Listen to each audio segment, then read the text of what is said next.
NASA 557, contact tower 128.15. Caution, caution. Manual, fuel, manual, fuel.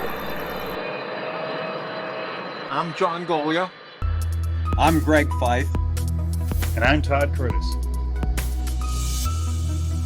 And we are the Flight Safety Detectives. Between us, we have over a century of aviation accident investigation and safety experience to draw on as we discuss issues that affect all of us. So we are qualified to share our perspectives on accidents and incidents and what can be learned from them for the future. We're proud to say that we have two sponsors that really relate to the topic of aviation safety: the Professional Aviation Maintenance Association, or PAMA, and Avemco Insurance. Later on in the show, we'll tell you how you can get a 5% discount on your insurance just for listening to the show. We don't just dissect the official reports. In every episode, we identify safety issues and take the mystery out of accident investigations. So maybe pilots and their planes can have safer flights ahead.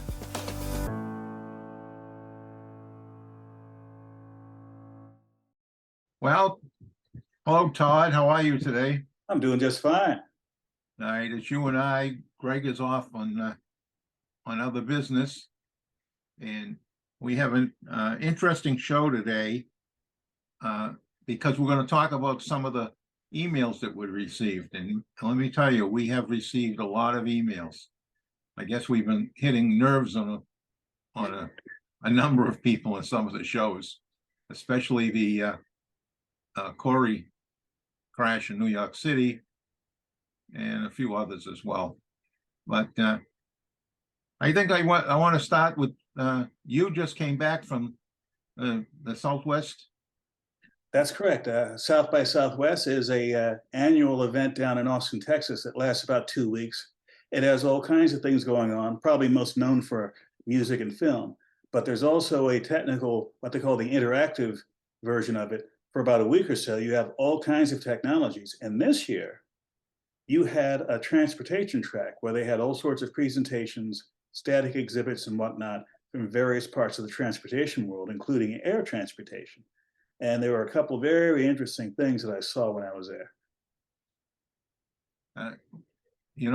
I saw something someplace about them talking about the taxi service using drones essentially, or even, Jove, there's a number of people in that playing field right now.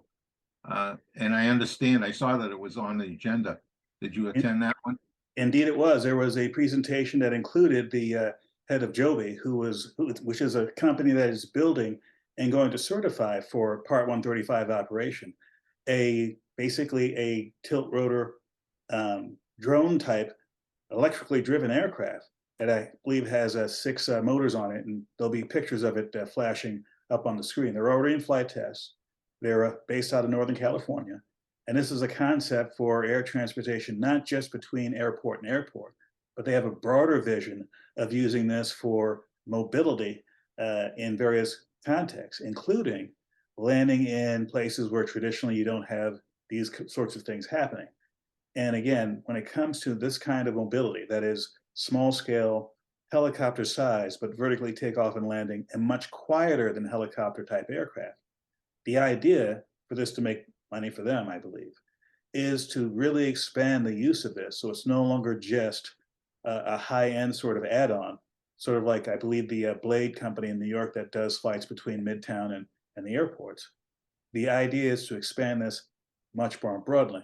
Now, there are a bunch of issues with that, and not all of which were addressed at South by Southwest, but there was that. There was a similar idea called EVE, or a similar company called EVE, which is backed by Airbus, which also has the same idea of having, let's say, a 4 to 6 passenger aircraft, vertical takeoff and landing.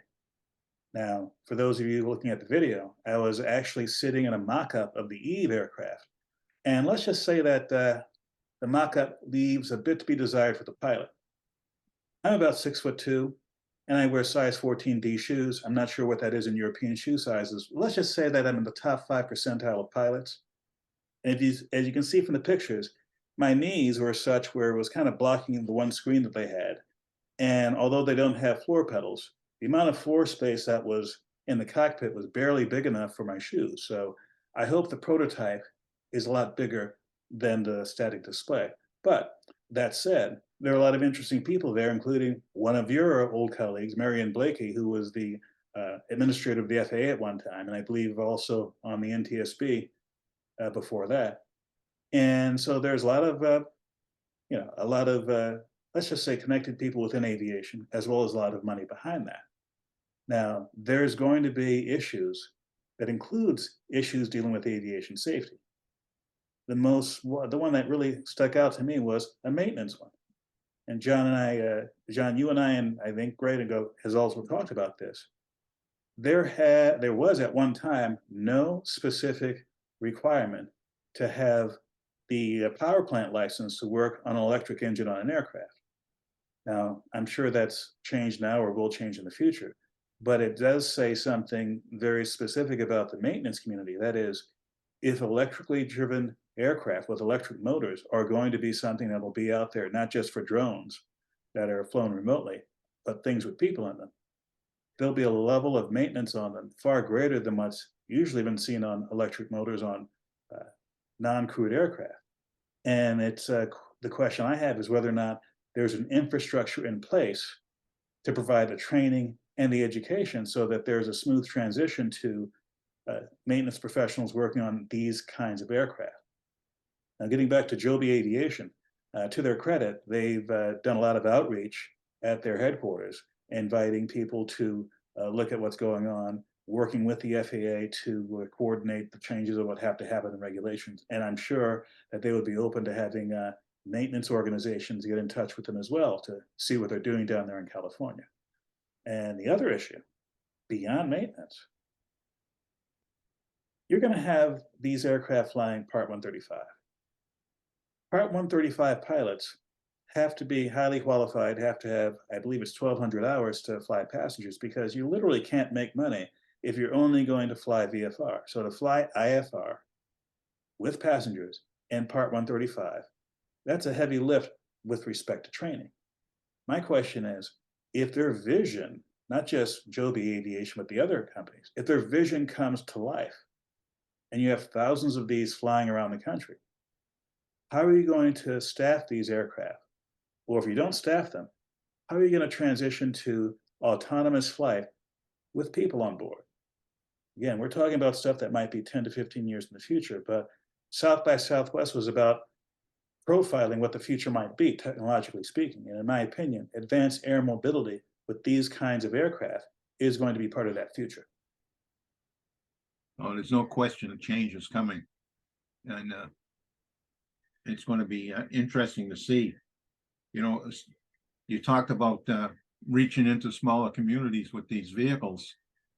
You know, you're going to have a landing site. There's all sorts of rules to control where these airplanes can fly, not only air traffic control wise, but also on the ground. You know, if you're going to put up a landing facility, there's impact studies that have to be done, and some of them take upwards of a year. So it's going to be interesting to see how the new technology meets the old rules, and how responsive Congress will be to make changes to those rules, because based on past performance, the FAA is not going to be bending over backwards to change the rules.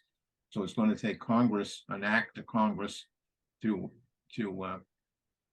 make a law that essentially orders the FAA to address the issues that come up with this type of vehicle. So it's going to be a very interesting time to see how this develops. It is coming, though. You know, I sound like maybe I'm opposed to it. I'm not opposed to it. I enjoy technology and all the things that technology brings to society, but it's not without obstacles and roadblocks, and going to drive the people that want to put these vehicles into use. It's going to drive them crazy. Now, there is a couple of stories about a different related technology that I wanted to share because it brings to mind some of the issues we deal with in aviation safety. Basically, the unmentionable has to be mentioned and has to be discussed and has to be analyzed in order for it not to be a problem. In this case, the unmentionable is hydrogen. Hydrogen-driven engines and motors for both aircraft and for ground vehicles is something that's on the horizon that goes beyond what batteries can do now for a whole bunch of reasons. And one of the basic questions I asked a person who was in one of these companies, who I won't name, the company or the person, I introduced myself, told them I'm involved in aviation safety, and one of the things we deal with is answering uncomfortable questions, common questions that people come up with. And I asked this person, look, if you're going to have hydrogen-driven aircraft or what have you, how are you going to respond when someone in the public raises the issue of, hey, what about the Hindenburg? How are you going to keep something like that from happening?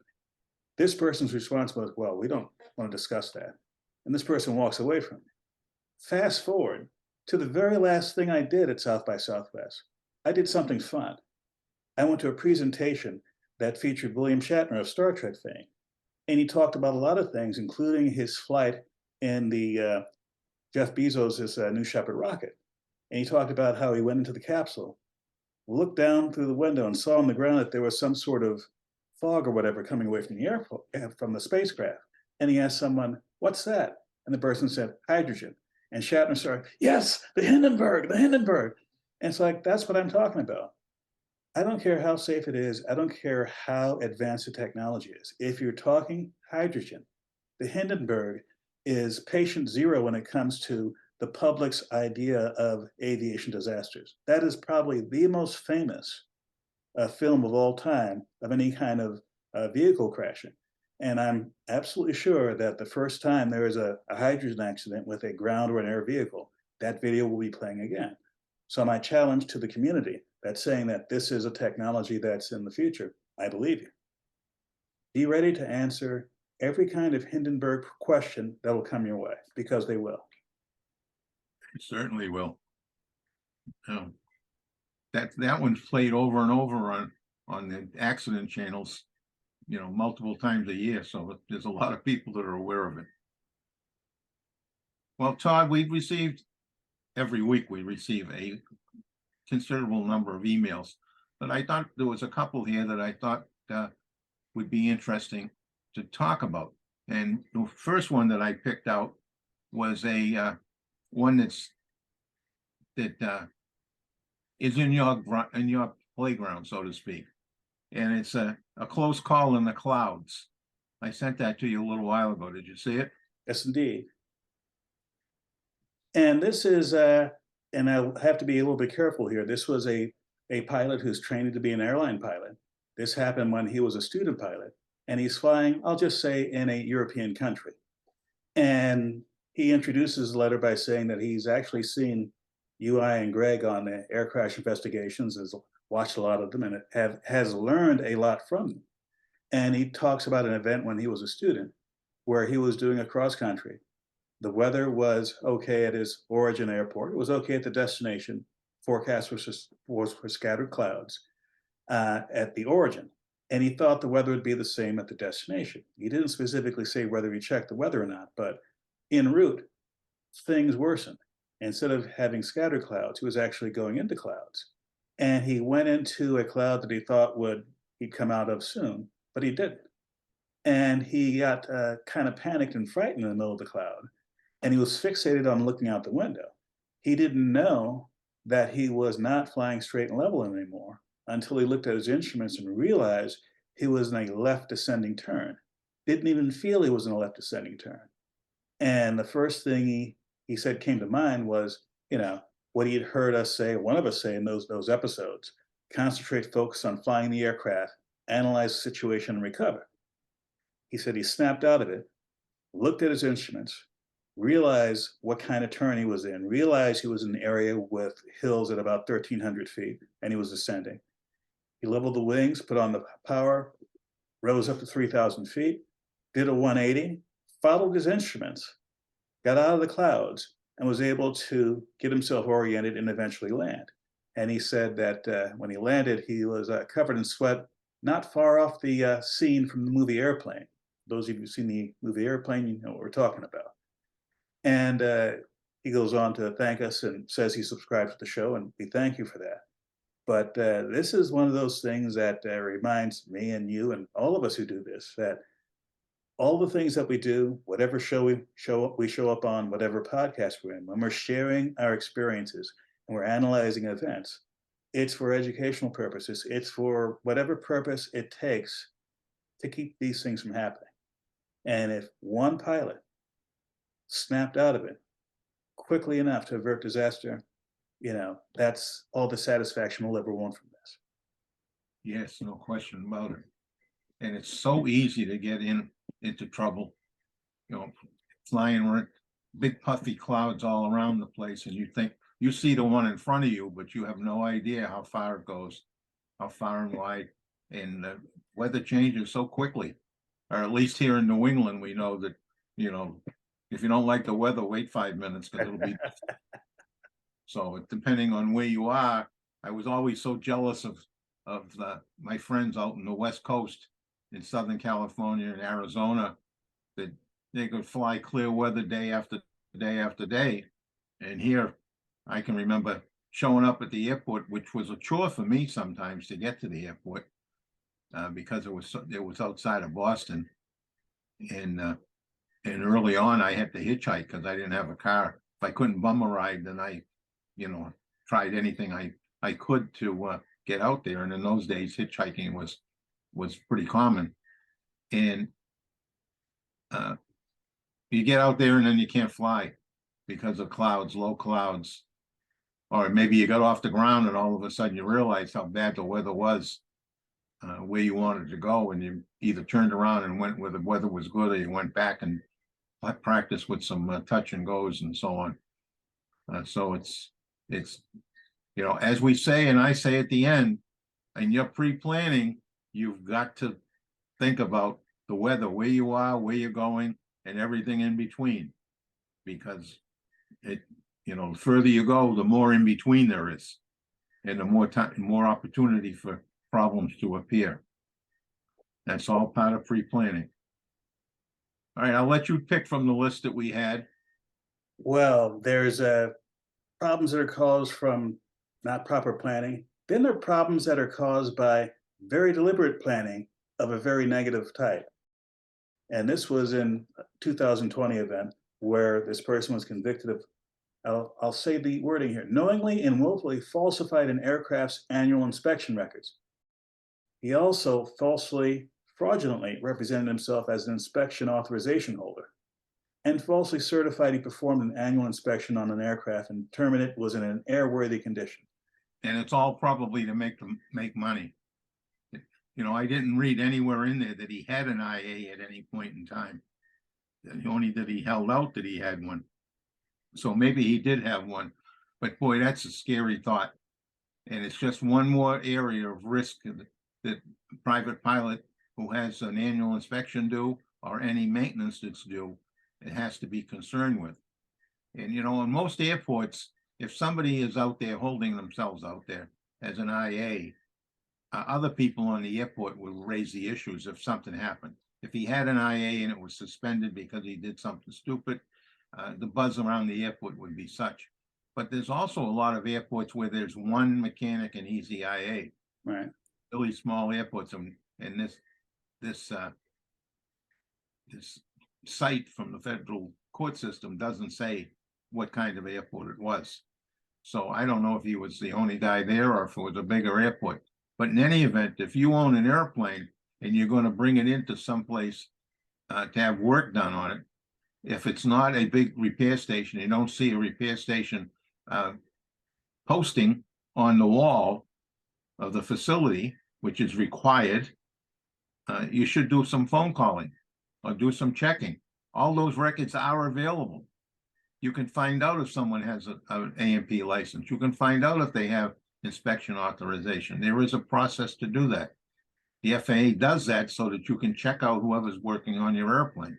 So as if most private pilots don't have enough to worry about, they need to worry about the facility they use, and not to cast aspersions on these small A&P shops that are around the country, but you need to make sure that the place that you're having the work done is up to the standards that you demand for your airplane, because you're flying it, and everything that's precious to you is going to be on that airplane at some point in time. So you need to make sure that it really is done by people that are qualified and knowledgeable and have demonstrated their ability to do the work in a very thoughtful manner.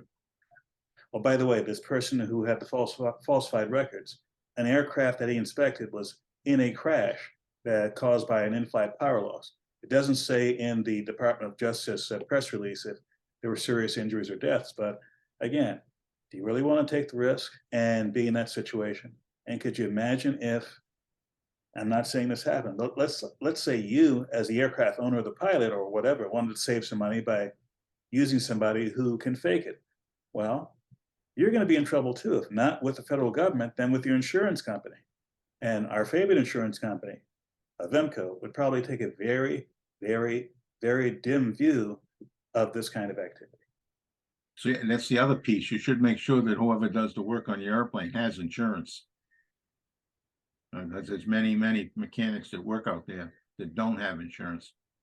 And when I had my own little FBO doing aircraft maintenance, although I was working on larger airplanes most of the time, I spent a lot of money on insurance. So it's definitely something that you should check. I used to get checked pretty regularly. All right, so we have another comment in there involving a famous baseball player again, and it touches on one of the things that I hold near and dear to my heart. So I'll let you read it, Todd, and leap into it. Well, this is from someone from JJ who sent us this comment. You asked what the instructor was doing during this maneuver, but I'm also wondering what he was doing during the planning phase. Even if he was not actively involved in the planning process, as a more experienced airman, you expect him to offer assistance or to inquire what the plans are as a matter of curiosity, if nothing else. Couldn't have said it better myself.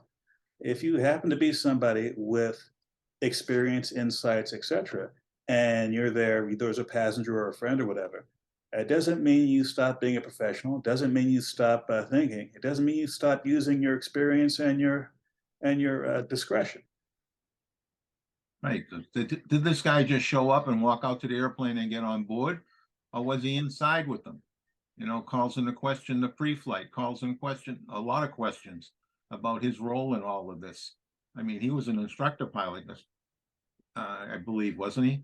He was an instructor pilot, was not an instructor for Corey Lytle, or nor is he qualified on that particular aircraft, but still, he's an instructor. He's got experience. He had way more hours than Corey Lytle. You know, it's all about the detail. Follow the detail.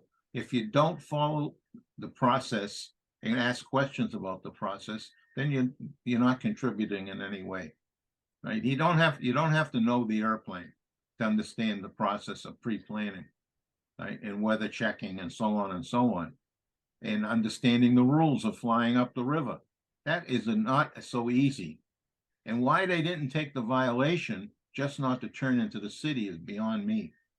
I mean, it could have popped up and got on the radio and told LaGuardia Tower that they're popping up, they're coming up, they have a problem and they're coming up, and you know, so the FAA comes after you. So you get a slap on the wrist. You're still there to enjoy the pain instead of what happened. So it's really plan before you get to the airplane. You should have a plan that's been vetted at least twice, and then do a good walk around on your airplane. Here we go again with my end of pod speech. I really do feel like a preacher, and people, I run into people and they remind me of that preacher. In fact, I had a guy a while ago call me Preacher John, and I had to laugh. But I mean, I feel like that sometimes, but it's just that those issues need to be repeated over and over and over until you finally get them in your head and they become second nature, because you're rushed. There's lots of other factors that come into it. Right? So that was an interesting point that, you know, what was he doing? We'll never know, but it was interesting. And Well, we have another item that's hot in the news. Security at airports. Oh my. All right, so just recently, we had a California adventure where a commercial operator with multiple helicopters had one stolen and crashed right on the airport. And apparently, the person who did it got away. I don't know if they found him subsequent to the article, but it raises a lot of questions about small airports. And unlike when I first started flying in the 1970s, even small airports have more than a small amount of security around them. Gates with cipher locks on them, and you have to get permission to be on the airport, and you have to be vetted. Now, of course, this is not Fort Knox. This is not the Pentagon. If you're really, really, really intending to get on an airport, there are ways to cut through the fence, et cetera, et cetera. So it's not going to stop a very dedicated person. This will stop the casual person, the person who's out on, I don't know, just joyriding around looking for something fun to do. We don't know if this person who got into the helicopter was one of these people, but it does show you that even if it is something that seems this innocent, you had several, not just this helicopter, several other aircraft damaged in and around where this happened. So there's untold amounts of damage, all kinds of disruption of whatever was going on there, whether they're flight schools or private flyers or corporate flyers or what have you. And this is not something that would make any airport operator feel good that this sort of thing is happening. Now, if this is a one-off thing, that's one thing. If there's some sort of issue around the country with airport break-ins and attempted theft of aircraft, well, if there is something like this happening, I hope it's not kept under wraps. I hope that the relevant authorities send out bulletins to airport operators and whatnot to look out for this kind of activity. So it's worrisome. I just hope it's not a pattern. Yeah, there's an awful lot of small airports. You know, I wrote for, in my past, I wrote for AIN, and I actually did several articles about small airports. And I can recall driving around in the western part of Massachusetts and in the eastern, right at the Mass-New York border, and actually Vermont border as well, out in that whole area. And I remember one day seeing a J3 sticking out of a T hangar with no hangar doors. So it was just a roof essentially. And I turned around and drove right up to the airplane. There was nobody around. I mean, it was wide open. There was probably 6 or 8 airplanes on the ground. And of course I went in because I learned to fly in the J2, J3. So I was just reminiscing. And but there was other airplanes on the field. I never tried it. I never touched anything to know that it, you know, it's very hard to lock up a J3. So I assume they take some precautions. I saw some airplanes in these small airports that I went into that had chains around the propeller, so which caused a big problem if you tried to start them, imbalanced rotating weight. So there are things that individual owners can do, but you know, these airports don't have a lot of revenue. They don't have a lot of money to go for gates or whatever. And in fact, one of the airports had a gate, a chain link gate on the road, but 50 feet to the left side of the fence and ended. So you could just walk around. You have to cut your way through. You just walk around it. It was meant to stop any motor vehicle traffic from getting onto the grass runway. But if somebody could walk through with no problem at all. I'm not advocating any security for these facilities because I think it would be counterproductive. And the reason why I say that is, you know, we build desire in people that want to go flying by giving them access to it. I think about myself as a young kid. I was at the airport every day after school. I spent my time on Boston Logan Airport. There was no question in my mind that I wasn't going to end up working at some airport, someplace, sometime after I got through school. And I didn't even know what it was. And that's why I started flying. I mean, I was 15 years old when I started to fly. Just we've taken that away with fences around so many airports.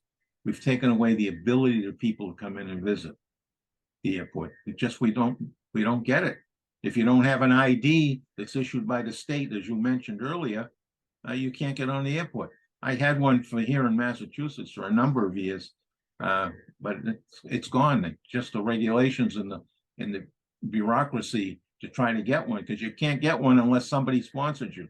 Used to be you could just walk up and get one. Now you have to be connected with some operator on the airport, have a private pilot's license. There's a whole bunch of rules and regulations that just keep the average person off the airport.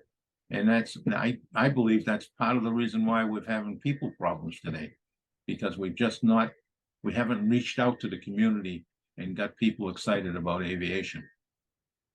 So that's a negative, and I hope someday that we figure out a way how to fix it. And the last one that I think we should mention today is one right up your alley. We got some comments, several comments about FOIA requests, and they were actually aimed at you because you are our FOIA guru. You're the one that goes after all of those all the time. So why don't you respond to that one? Well, we'll credit this question to Carrie, and his question was simple. What amount of time should you expect for response for a FOIA request? And the answer, as with just about anything else to deal with the government, is it depends. Now, I've done several FOIA requests, and I actually do two whenever I do one, because if there's an accident, or I suspect there's an accident, the NTSB is part of the investigation, as well as the FAA. If it doesn't rise to the level of an accident, or if it's a non-flying event that deals with something that the FAA would have control over, I would only go with the FAA. And I'll give you one example. There was an incident, a runway incident, with an aircraft with the organization where I also rent aircraft, and no one got injured. It was not a serious thing. It was a runway excursion, bent landing gear. And I asked for any pictures that they had, any voice communication they had with the tower. And the FAA and the NTSB gave me volumes of information, dozens and dozens of photographs, a full hour-long audio of what was happening in the control tower. And again, there was nothing surprising there in the sense of something that was hidden from the incident report. But it was very thorough, and I thanked them for that. Another one I did, which was surprising in the amount of information they gave me, was with a fatal event at an airport that I go to for practice takeoffs and landings. And I go to that airport frequently, and I wanted to know if there was anything about the event that would be useful for my training. And I especially wanted to do this because there had been mention of two videos that were taken that should have been in the NTSB public docket but weren't. So when I asked for the FOIA for that, they said, oh, those should be in the docket. They didn't send me anything, but a few days later, a couple of weeks later, maybe about a month later, the two videos showed up. But before then, a surprising thing they gave me was the entire logbook of the flight instructor. There was a student and a flight instructor, and there were some pages of the flight instructor's logbook and the NTSB public docket. But I got the whole thing from the NTSB. Now, they redacted some things, so some private information about him was out there, but I got the entire record of this instructor pilot's history of flying, which would be a fantastic piece of information if there's someone out there who wanted to study this particular incident, this accident rather, in detail, see if there's anything about the record of his flights up to that point that would shed light on preventing things in the future. So in answer to Carrie's question, it could take a few days to a couple of months, but you go through the process, both of which are online, and you wait and see what happens. You know, while I was with the NTSB, I had a number of FOIA requests for information come in, not to my office, but in through the proper channels at the NTSB, and then they would go around to send an internal correspondence with all the board members asking for any documents they may have related to whatever the event was. And they would have in the request, they would have the internal documents listed that they've already uncovered from other departments within the NTSB. But then they wanted to know if the board members were sitting on them. And we had to go through in the beginning a whole bunch of material because I collected all kinds of stuff. If there was an issue coming up, I reached out to wherever I could for additional information.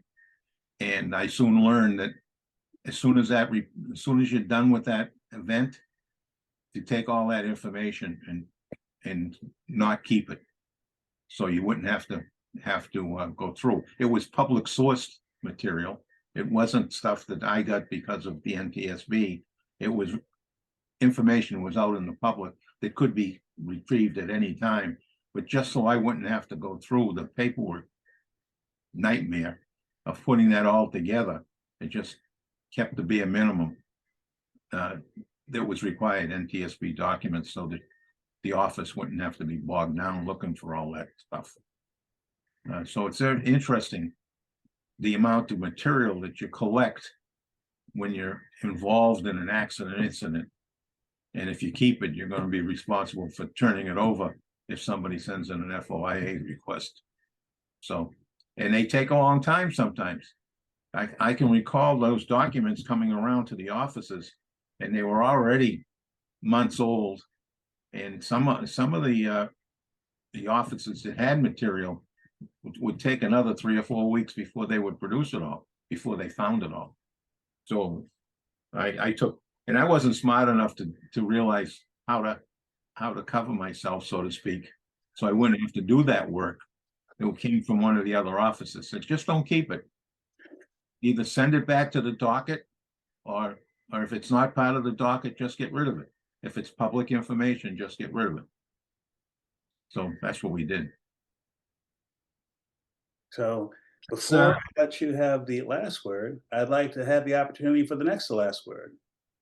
And it's going to be very brief. I'd like to thank everyone for the questions and comments that you sent in. And I almost forgot the most important one. There was a gentleman who I'm not going to, I don't see his handle. It wasn't a name, it was an unusual handle that he had, but it was a very pointed thing. He said, hey, your show you did about the Yeti crash, the preliminary report, one of your slides, you misidentified things. You said it was a thrust lever, it was a condition lever. You're absolutely correct. I went in there and corrected the slide. So if you go back and see that video, at about the 8-minute and 15-second point, you'll see the corrected slide. So thank you very much for sending that observation in. And yes, if we screwed up, we want to know. And we will admit it, because we're not infallible either. And here at the end, I will just put my preacher hat on, take this one off, put my preacher hat on, and say, if you're going to go flying, pre-plan. Before you leave the house, think about what you're going to do. Look at all the ingredients, if you will. You know, the weather, such and such. When you get to the airport, do it over again. Don't just cherry pick and say, yeah, it's still good. Do it over again. Make sure the weather is right. Make sure everything's right. And when you go out and do the pre-flight, do a thorough pre-flight. We're going to get into some interesting pre-flight accidents here at some point in time. I've started to collect them. And, you know, how unfortunate is it that if you did a lousy pre-flight, you're going out and you kill yourself. But something that should have been caught before you even left the tie down. It's just so painful. And just think about the pain for the families and everyone else that you're involved with if you do something dumb like that. Right? So do a good pre-flight. And when you get in the air, put that head on a swivel. Especially, it's important as hell.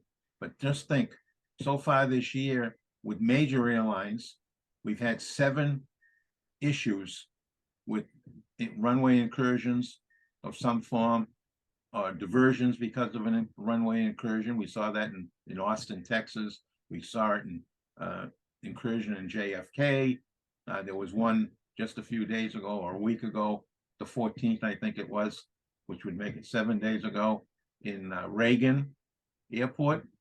I mean, we've got 7 so far this year with airliners, heavy metal. There's a bunch of those out there with little airplanes too. So put that head on a swivel, pay attention to what you're doing. Lots of students out there today. Lots of students flying rented airplanes, and I sure hope they got rental insurance on themselves and on for their own protection on the airplane. Rental insurance is not that expensive. And you got to pay attention when you're in the air. You got to keep your eyes open. You know, that one guy that flew into the clouds, right? So what's he looking? Was he glued looking at the whiteout in front of him, trying to see when he breaks out? That he wasn't looking at the instruments to realize he was descending and turning? That's probably what it was, but that's speculation on my part. But it's all important to save your butt. I had to think about the right word there. All right, so having said all that, thank you. Thank everybody for listening. Thank you, Todd. And please, please fly safely. Thank you for checking out our show. We really value our listeners and subscribers. Our podcast gets ranked by you and how much you like it. So please give us 5 stars in your podcast platform. We want to keep in contact with you. We are on Facebook, Twitter, Instagram, and of course, YouTube. You can email the show at flightsafetydetectives@gmail.com. By the way, if you're on YouTube, we're really working on growing the channel, and it helps if you all send in comments. Please do that, and we read all the comments. And be sure to subscribe. Remember, if you're in the market for aviation insurance, you can save 5% with Avemco just by mentioning our show. Visit them at www.avemco.com. That's it for this episode of the Flight Safety Detective. Until the next episode, fly safe.